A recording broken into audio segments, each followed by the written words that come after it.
네, 정치권의 동향을 대기자의 시선으로 짚어보는 기자 대기자 시간입니다. 오늘도 최병묵 전 TV조선 해설위원, 성환영 한겨레신문 선임기자 두 분과 함께하겠습니다. 어서 오십시오. 네, 안녕하세요. 네, 오늘 성 기자님께서 발제해 오셨죠. 예, 윤석열 대통령 탄핵 일정이 아직 안 잡혔죠. 네. 또 최상목 권한대행 탄핵 소추를 민주당에서 한다고 하는데 이게 어떻게 되는 건지 이 탄핵 심판 중심으로 토론을 해보면 될 것 같습니다. 네.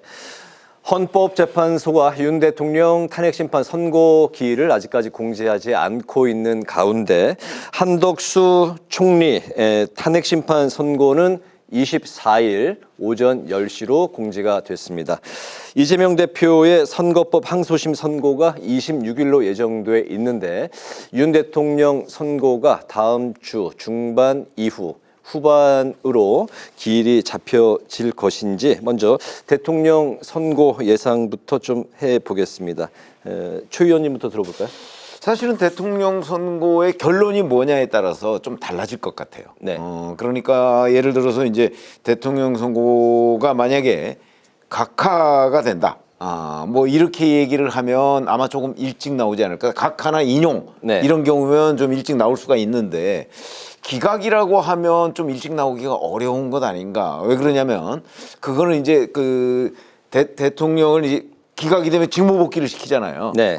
그럴 경우에 그 아마 어떤 정치적 부담 뭐 이런 것들을 이제 헌재 일부 아마 고려하고 있는 것으로 그 파악이 됩니다. 그렇게 보면 결론이 어떤 거냐에 따라서 네. 조금 아마 시점상에 문제가 있지 않을까. 그러니까 이제 한덕수 대행 같은 경우는 뭐 이제 다음 주 월요일 날 하면 이제 그거와 결이 같은 윤석열 대통령의 탄핵 선고가 나온다면 뭐 다음 주 말이라도 할 수 있는데 그렇지 않고 그거와 결이 다른 얘기가 나온다고 한다면 다음 주도 넘어가는 거 아니냐. 4월로 넘어가는 거 아니냐. 저는 그렇게 예상하고 있습니다. 네. 정치적 고려까지도 헌재는 보통 그런 정치적 고려를 하는 기관이거든요. 그래서 그렇게 그렇게 보십니까? 예상하는 겁니다. 예. 네. 네, 성 의원님은 어떻게 보고 계십니까? 그래서 일단 24일 오전 10시죠. 한덕수 총리 탄핵 심판 내용을 좀 봐야 알 수 있을 것 같아요. 거기서 일단 의결 정족수 관련해서 이게 내용을 따져봐야 되느냐 아니냐. 네. 뭐 그게 의결 정족수가 3분의 2여야 한다. 그러면 아마 각하를 할 거고요. 그게 아니고 선출직이 아니니까 그냥 과반으로 하는 게 맞다 하면은 내용을 따져볼 겁니다. 네. 그런데 이 내란의 주요 임무 종사자다 이렇게 이제 탄핵 소추에 들어가 있지만 지금까지 윤석열 대통령 탄핵 심판 과정에서도 뭐 한덕수 총리가 네. 뭐 미리 뭐 보고를 받았다거나 그런 증언은 하나도 없었거든요. 또 아주 뭐 본인이 일관되게 난 좀 강하게 만류했다 이런 얘기를 하고 있기 때문에 네.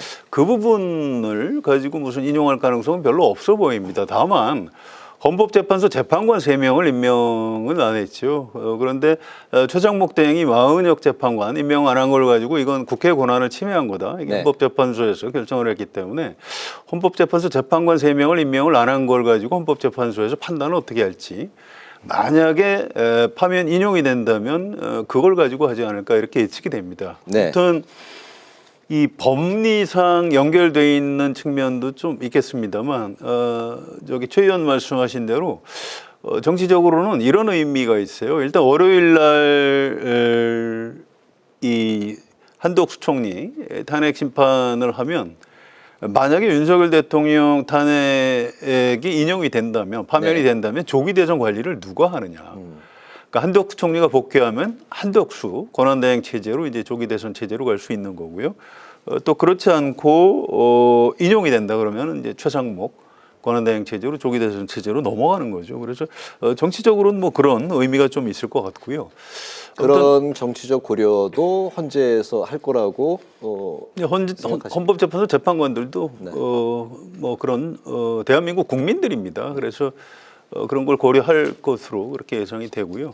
또 이 날짜 문제도 그렇습니다. 일단 다음 주에 아까 기자가 리포트도 하던데 고등학교 모의고사가 26일에 있습니다. 네. 그래서 그게 이제 마침 또 이재명 대표 선거법 위반 2심 선고일이죠. 그래서 그날을 헌법재판소에서 못할 것 같아요. 헌법재판소 주변의 학교들 하루 쉬어야 되는데 그럼 모의고사를 볼 수 없지 않습니까? 그래서 그날은 피해야 될 것 같고요. 그렇다면 가능한 게 이제 27일 목요일 또는 28일 금요일인데 27일은 헌법재판소에서 정례적으로 정기 선고를 하는 날이라고 합니다. 그래서 지금 문영배 재판관하고 이제 이미 전 재판관이 주심을 맡은 여러 가지 사건들을 좀 정리를 해야 될 필요가 있다고 해요. 그래서 제가 취재하기로는 27일도 그래서 어렵다. 28일 금요일이 되거나 아니면 그 다음 주로 넘어갈 가능성이 좀 더 높은 것 아니냐 이렇게 알고 있습니다. 네. 계속해서 뭐 정말 안개 속이네요. 최 의원님은 그러면은 빠르면 다음 주 그 이후로 넘어갈 수 아니 있다는 저는 말씀이세요? 개인적으로는 4월로 넘어가는 쪽에 무게 중심을 두고 있어요. 4월로. 그러니까 그게 다음 주에서 넘어가면 4월이거든요. 그렇죠. 그렇게 넘어갈 가능성이 대단히 많은데 네. 그 이유는 이제 헌법재판관들 간의 이견 이것 때문이라고 저는 알고 있습니다. 그 한덕수 총리의 선고 결정은 어떻게 저는 뭐 예상하십니까? 그거야말로 개인적으로 뭐 사실은 그 헌법재판이라는 게 기본적으로 상식에 기초하는 거거든요. 네. 저는 당연히 각하될 것으로 이렇게 예상을 하고 있습니다. 왜 의견 그러냐면 정족수 대통령 때문인가요? 권한대행이기 때문에 네. 대통령에 준하는 탄핵 정족수를 계산을 해야 되는 거죠. 그러니까 151명이라는 것이 잘못된 걸로 봅니다. 네. 그러니까 아마 200명 이렇게 되면 결국 각하되지 않겠나 싶습니다. 네. 성 의원님도 같은 생각이신가요? 아닙니다. 저는 아까 말씀드렸듯이 그거는 헌법재판소에서 어떻게 할지 모르겠어요. 대통령은 선출직 최고의 공직자이기 때문에 3분의 2로 하지만 국무총리는 선출직 공직자가 아니거든요. 과반이 맞다고 보시는 건가요? 제가 뭐 법률 전문가가 아니라 뭐가 옳다 그러다 이렇게 말씀드리고 싶지는 않고요. 네. 그 부분에 대한 판단을 하겠죠. 그래서 그게 3분의 2가 옳다 그러면은 각하가 되는 거고요. 네. 헌법재판소 재판관들이 뭐 과반수로 하는 게 맞겠다 그러면 그 다음에 이제 내용을 따지고 들어가겠죠. 알겠습니다. 그런 가운데 한덕수 총리의 선고 기일 지정 바로 직전에 민주당이 최상목 권한대행에 대한 탄핵 절차를 개시하겠다고 밝혔습니다. 민주당이 최 대행이 마은혁 후보자를 임명하지 않자 국회 권한을 침해한 거다 이러면서 이제 탄핵 입장을 이제 고수해 왔는데 이걸 이제 실행에 옮기겠다고 입장을 밝힐 것인데 바로 그 직후에 한덕수 총리 선고 기일이 지정이 됐기 때문에 민주당 입장에서 조금 당혹스러울 수도 있겠다 그런 생각이 드네요. 근데 이제 민주당은 한덕수 국무총리 탄핵도 뭐 각하나 기각이 아니고 네. 인용될 가능성이 높다. 이렇게 기대를 한다면 뭐 지금 말씀하신 최상목 대행 탄핵이라는 게 의미가 있을 수 있죠. 근데 제가 예상하듯이 네. 만약에 한덕수 국무총리가 탄핵이 기각되거나 아니면 각하된다고 한다면 월요일 날 복귀할 거 아니겠어요? 네. 그러면은 뭐 최상목 대행에 대한 탄핵이라는 건 무의미해지는 거죠. 더군다나 지금 탄핵안을 낸 게 아닙니다. 네. 개시한다는 거잖아요. 개시. 네. 개시가 뭘 의미하는지 잘 모르겠어요. 최소한도 국회의안과의 탄핵소추안을 접수 정도는 해야 전 개시라고 보거든요. 네. 근데 그것조차 하지 않은 거 아닙니까? 그러니까 시기와 절차가 아직 정해지지 절차는 않은 추후에 거죠. 논의한다고 네. 했으니까 제가 보기에는 무의미해진 것 아닌가. 이미 오늘 목요일입니다. 네. 그러면 뭐 내일 한다고 해봤자 월요일에 한덕수 대행 복귀 가능성이 지금 높다는 게 일반적인 법조계 관측이고 보면 네. 지금 뭐 최상목 대행 탄핵 운운하는 탄핵 개시 운운하는 이거는 뭐 실기를 한 것 아닌가. 날짜를 계속 미루다가 저는 이렇게 봅니다. 네, 실기하고 현재 상황에서 무의미하다. 네, 현 상황에서 민주당의 최상목 대행에 대한 탄핵 추진, 어떻게 보십니까? 그죠. 몇 시간 뒤에 한덕수 총리 일정이 잡힐 줄 알았으면 결정 안 했을 겁니다. 그런데 이제 잘 모르고 일단 절차에 들어가자 이렇게 결정을 한 건데요. 네. 현실적으로 월요일 날 한덕수 국무총리 탄핵 결과를 보고 최상목 대행 그 탄핵 소추를 할 건지 말 건지 결정하게 될 걸로 보이고요. 네. 이게 민주당도 좀 발이 꼬인 게 정당이기 때문에 정무적 판단을 하는 게 맞을 수도 있겠습니다만 저는 개인적으로 이걸 정무적 판단을 하면 안 되고 헌법재판소에서 이 국회 권한 침해했다. 근데 그거를 한 3, 4일 기다렸는데 이행을 안 한다 그러면 저 그때 곧바로 탄핵 소추를 했었어야 된다고 봐요. 그건 정치적인 유불리를 따질 문제가 아니라고 생각을 합니다. 네. 그런데 이제 지금은 한덕수 국무총리 탄핵 심판 일정이 잡혔기 때문에 민주당이 그런 선택을 할 수가 없는 거죠. 네. 일단 월요일 오후가 돼 봐야 알 수 있을 것 같습니다. 알겠습니다. 이재명 대표가 이제 최상목 대행을 향해서 이제 몸조심 발언을 이제 했었고, 그런 상황에서 오늘은 또 백혜련 민주당 의원이 동료들과 헌재 앞에서 윤 대통령 파면 촉구 기자회견을 하던 중에 누군가가 이제 던진 그 달걀을 얼굴에 맞는 일이 그런 사태가 또 벌어졌습니다. 분위기가 점점 격화되고 있는데 이런 상황은 또 어떻게 보셨습니까? 그러니까 헌법재판소가 이 탄핵 심판 선고를 계속 늦추면서 그리고 안개 속으로 들어가면서 양측의 지지층이 결집하고 그 충돌 가능성이 점점 더 높아지고 있는 국면이잖아요. 네.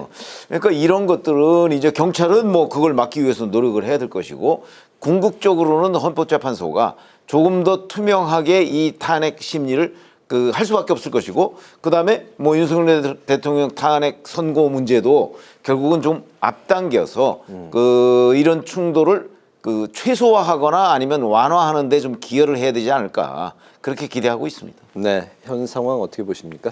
그래서 이게 이재명 대표 발언하고 오늘 계란 투척 사건하고 전혀 다른 사안이기는 해요. 네. 어쨌든 이재명 대표의 발언은 잘못된 겁니다. 그런 얘기를 하면 그 지지자들을 이렇게 자극을 해서 이게 정치인이나 공직자에 대한 뭐 테러로 연결될 가능성이 있어요. 네.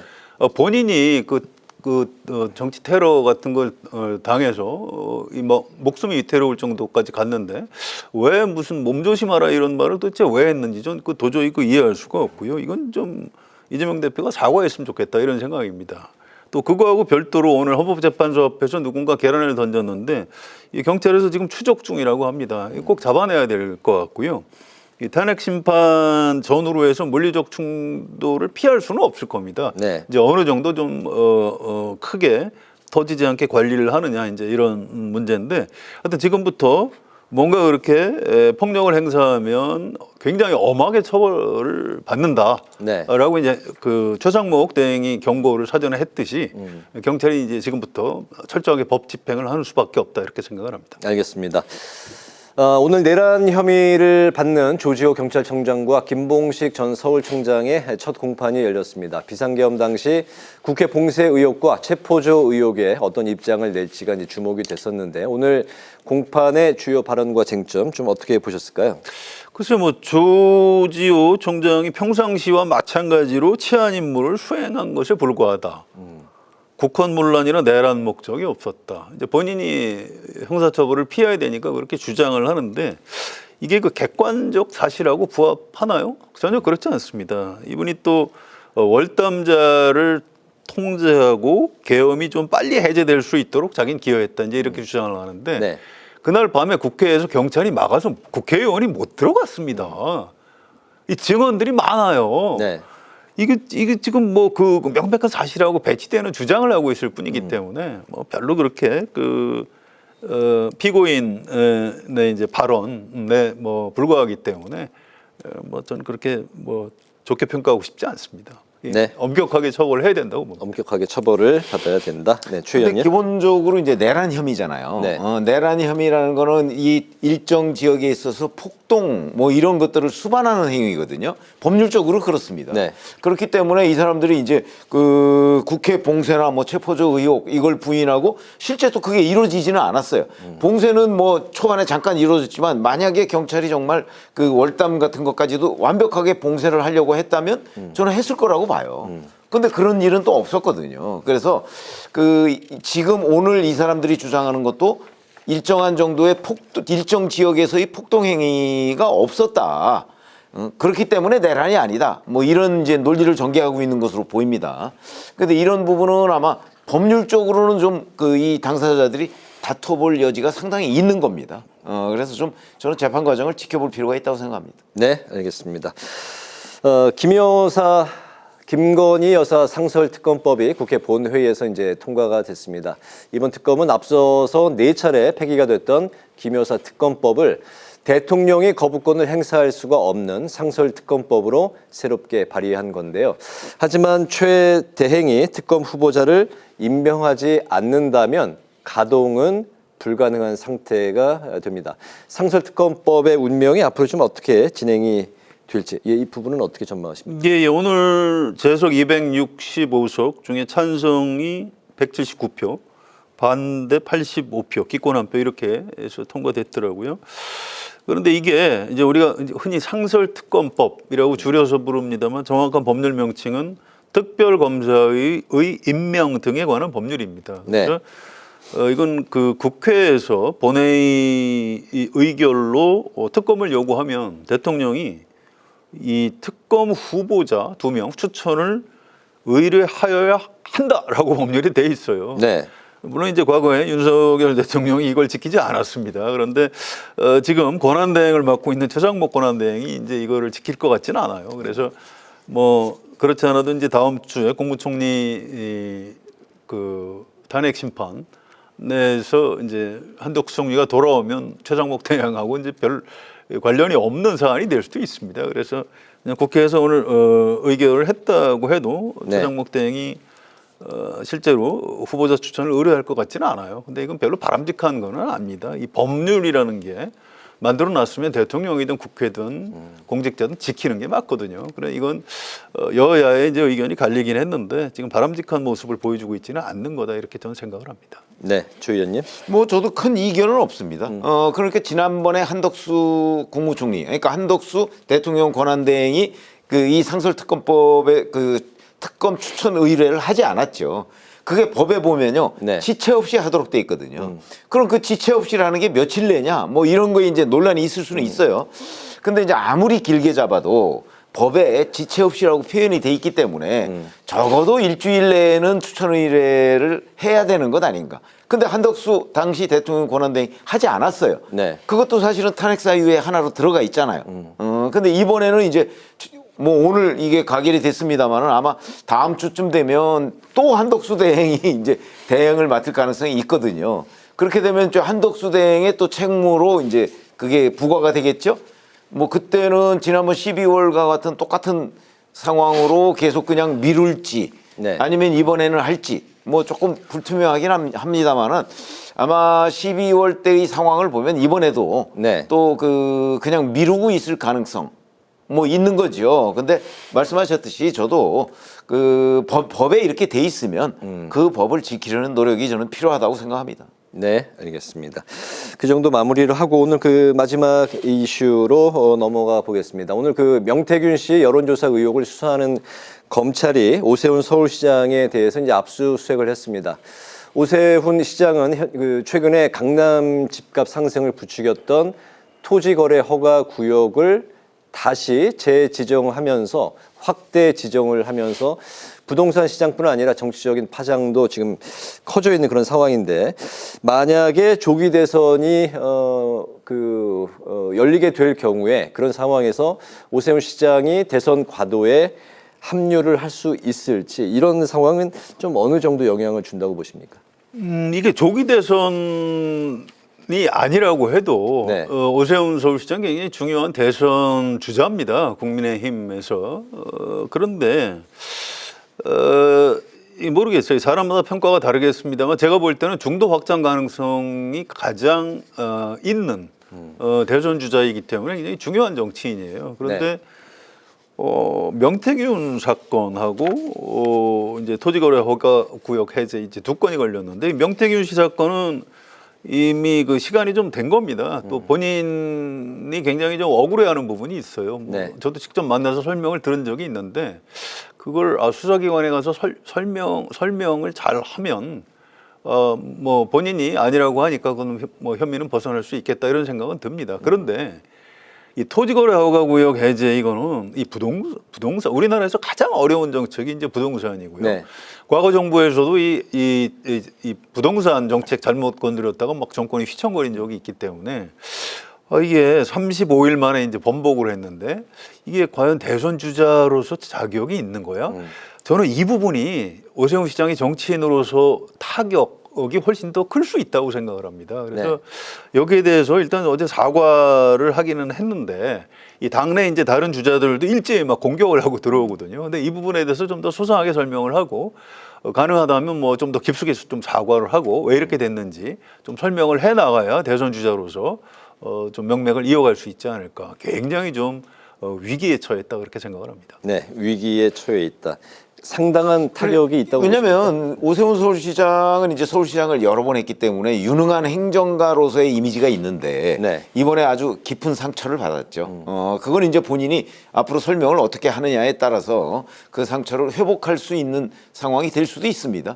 이제 명태균 씨의 문제는 본인은 이제 억울해하고 그렇게 하는데 검찰에서 지금 그 제법 신속하게 수사를 하고 있어요. 네. 근데 이것이 이제 그 만약에 조기 대선이 있다면 그거 만약에 일찍 안 끝나고 그 대선 선거운동 기간하고 겹치면 네. 이래저래 흠집은 나게 마련입니다. 그래서 아마 이제 일반 국민들 입장에서 봐도 그걸 조금 더 명확하게 좀 국민들이 알고 뭐 이재명 대표 사건도 마찬가지지만 알고 좀 그 투표를 할 수 있었으면 하는 저는 개인적인 기대가 있습니다. 그래서 검찰이 이 명태균 씨와 오세훈 서울시장과의 관계 이 부분은 좀 신속하게 수사를 해서 국민들의 알 권리를 위해서라도 그래서 국민들한테 국민이 그걸 알고 나서 만약에 조기 대선이 치러진다면 네. 투표를 할 수 있도록 했으면 어떨까 하는 그런 생각을 하게 되고요.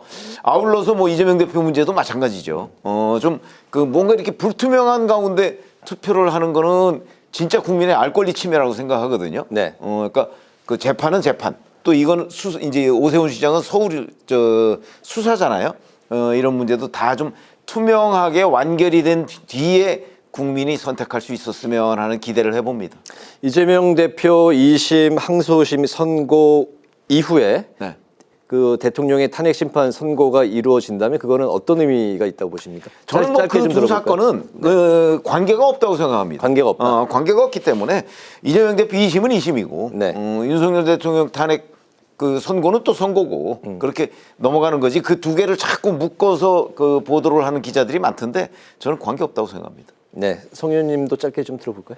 예, 저도 100% 동의합니다. 네.